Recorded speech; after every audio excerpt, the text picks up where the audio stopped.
하나님 말씀은 누가복음 24장 13절부터 34절까지입니다. 35절까지입니다. 30절부터 32절까지 합독하고 나서 누가복음 24장 13절부터 35절까지를 보도록 하겠습니다. 우리 30절부터 31절까지 합독하겠습니다.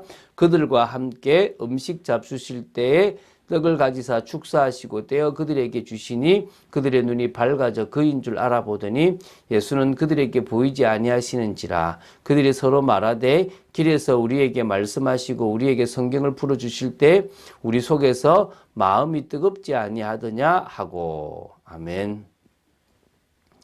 자, 오늘 보는 말씀은 상당히 중요한 말씀이죠. 하나님, 정말 주님께서 부활 이후에 이렇게 낙심해서 가는 개인을 찾아가시는 겁니다. 이 독특한 기록이라고 보면 되는데요. 마태복음에는 아예 기록이 없고요. 마가복음에는 단 2구절 기록이 되어 있는 짤막한 언급인데, 이 누가복음은 아주 길게 그 모든 이야기들을 상세하게 다루고 있습니다. 부활하신 예수님께서 엠마오로 가던 두 제자에게 나타나셨고요. 그 두 제자가 마음의 뜨거움을 느끼고 주님의 부활을 확신하고 다시 예루살렘으로 올라와서 다른 제자들에게 이를 증언하는 내용이 나오는 겁니다. 저는 주님의 인자하심을 엿볼 수가 있고요. 또한 우리가 은혜를 받을 때 어떤 모습인지의 모습도 볼 수가 있습니다. 우리가 보면서 긴 내용이니까 좀 짧게 보도록 하겠습니다. 자, 13절부터 16절까지를 보면요. 너무 큰 실망과 슬픔에 휩싸여 엠마오로 가고 있었던 두 제자가 있었습니다.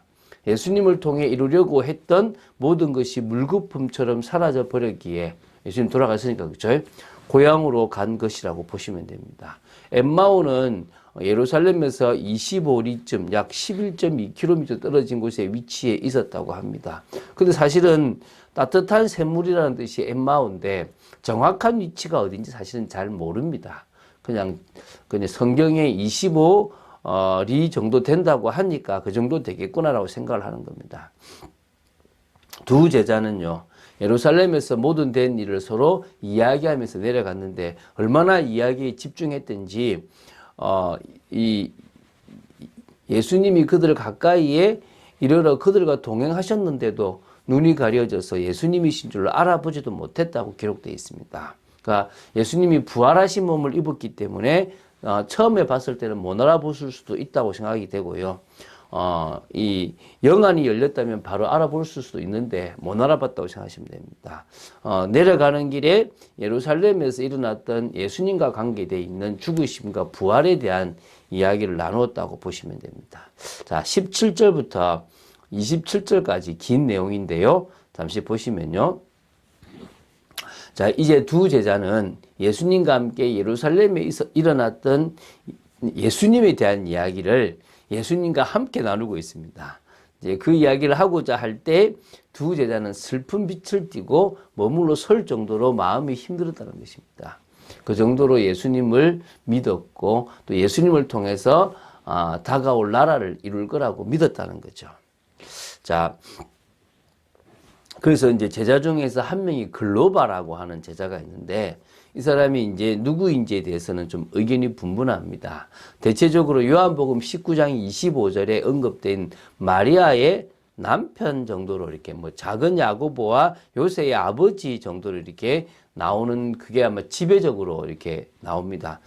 정확하게 누군지는 잘 몰라요. 사실은 어떤 의미에서는 정확하게 누군지 알 필요는 없습니다. 근데 글로바라는 제자가 누가복음을 보는 많은 이방인 제자들에게, 미방인 성도들에게 알려진 인물이라는 것은 사실입니다. 그러니까 기록됐겠죠.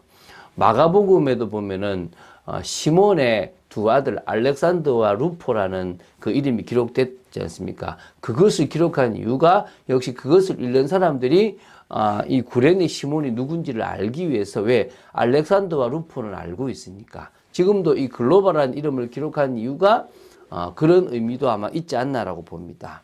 어쨌든요, 이 글로바가 예수님께 이제 묻습니다. 당신이 예루살렘에 체류하면서 요즘 거기서 된 일을 혼자만 알지 못하느냐라고. 뭘 지금 묻냐? 아니, 예루살렘에서 떠들썩하게 그가 죽고 그가 뭐 무덤이 없다 이런 얘기지 모르냐라고 얘기하는 겁니다. 이 말이 무슨 말이냐면 유월절 행사를 하기 위해서 많은 유대인들과 유대교에 입교한 사람들이 예루살렘으로 왔어요. 거기서 지금 그 시기에 예수님이 십자가에 못 박혔잖아요. 그걸 다 아는데 너 뭐 했냐? 너 예루살렘 간 거 맞냐? 라고 물었습니다. 이때 예수님은 모른 척 하면서 무슨 일이냐라고 다시 묻습니다. 그때 이제 두 제자가 나사렛 예수님에 대한 이야기를 여러 가지 알려주었습니다. 바로 모세가 말했던 그 선지자라고 이야기하고요. 결국은 이 대제사장들과 많은 종교 지도자들 때문에 사형 판결을 죄 없이 받게 되었다는 거죠. 그리고 십자가에 못 박혀 죽었다는 것입니다. 그래서 이제 자신들은 이스라엘을 속량할 자인 메시아로 그분을 바라고 진정으로 따랐는데 그분이 결국은 돌아가셨다는 거죠. 그가 이미 죽은 지 사흘이 된다고 지금 이야기하고 있습니다. 그런데 어떤 여자들이 새벽에 무덤에 갔다가 시체를 보지 못하고 돌아왔다는 거죠. 돌아오는데 천사들이 살아났다. 왜? 산자를 죽은 자 가운데서 찾는 자 이런 말을 했다 그런다 이런 거죠.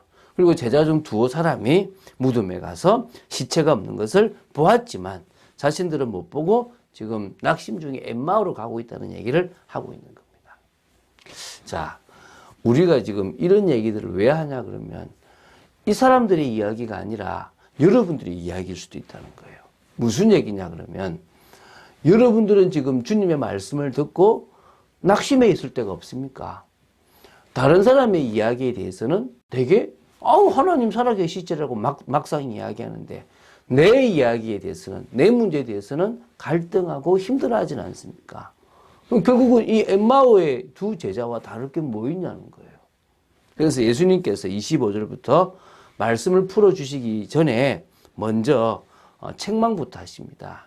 미련하고 선지자들이 말한 모든 것을 마음에 더디 믿는 자들이야. 참 너희들은 미련하다. 여러분 미련하지 말게 되기를 바랍니다.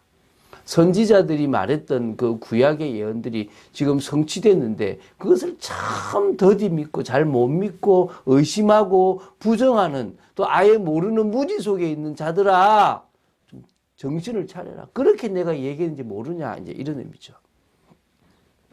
그러면서 이제 얘기합니다. 그리스도가 이런 고난을 받고 자기의 영광에 들어가야 할 것이 아니냐. 무슨 얘기입니까? 고난이 곧 메시아의 증거다. 고난이 곧 그리스도의 증거다. 이걸 말씀하신 거예요.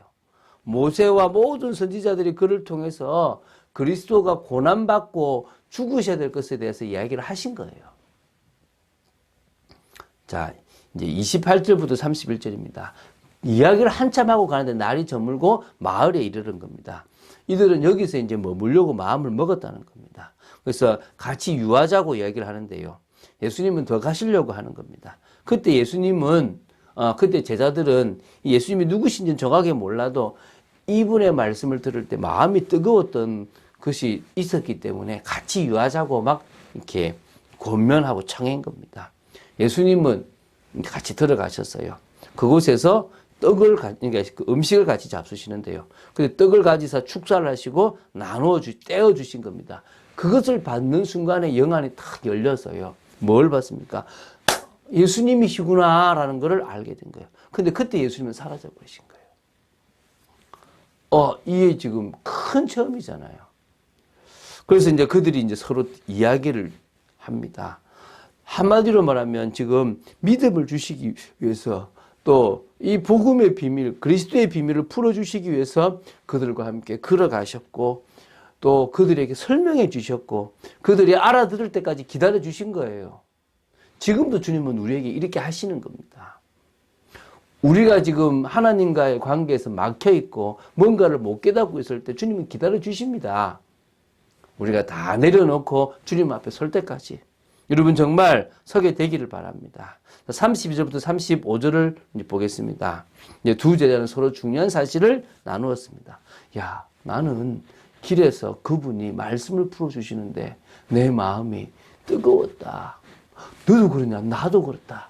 서로가 그 얘기, 주님과 예수님과 함께 있었을 때에 그때 그 그 성령의 역사를 느낀 겁니다. 여러분은 말씀 들을 때 그런 뜨거움이 있습니까?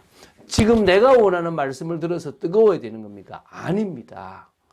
어떤 의미에서 주님이 우리에게 하시는 말씀을 듣는 중에 뜨거워져야 될 줄로 믿습니다. 그래서 엠마오로 가는 걸 포기했습니다. 갈 이유가 없죠. 왜? 이제 진짜 주님이 하신 말씀대로 맞구나 라고 해서 예루살렘으로 돌아가 보니까요. 이미 11제자와 그들과 함께 모인 있었던 겁니다. 이유가 뭐냐니까 모인 이유가 시몬 베드로에게 예수님이 보여주신 거예요. 그러니까 자신이 의도해서 본 건 아닌데 예수님께서 찾아와 자신임을 보여주신 겁니다. 그러니까 야, 나 봤다라고 하면서 된 거죠. 그러니까 그때 이제 이 엠마오의 두 제자가 자신들이 경험했던 예수님에 대해서 또 이야기를 하게 되는 겁니다. 이제 그곳에 또 주님이 나타나시게 되고 많은 일들이 일어나게 되는 거죠. 자, 고린도전서 3장 15장 3절부터 8절에 보면 예수님은 성경대로 죽으시고 성경대로 살아나셨습니다. 그리고 거기 보면 베드로부터 시작해서 500여 형제 일시 다 보여주셨습니다. 지금 그 과정을 지금 예수님은 하셨고 그것을 싹 다 기록한 것은 없고 부분 기록했는데 바울이 고린도전서에서 이렇게 나타났더라. 나는 그것을 들었다. 또 내게도 나타났다라고 얘기를 하는 겁니다. 그분은 성령으로 우리에게도 나타나셨습니다. 우리는 그분을 만났습니다. 그분이 우리 안에 계십니다. 할렐루야. 믿으십니까? 그것이 믿음입니다. 다윗은요, 이 메시아의 언약을 붙잡고 승리했습니다. 왜 성전을 건축했느냐? 그 메시아의 예표가 성전인 거예요. 다시 말하면 이 성전은 누구를 의미한다? 메시아를 의미한다.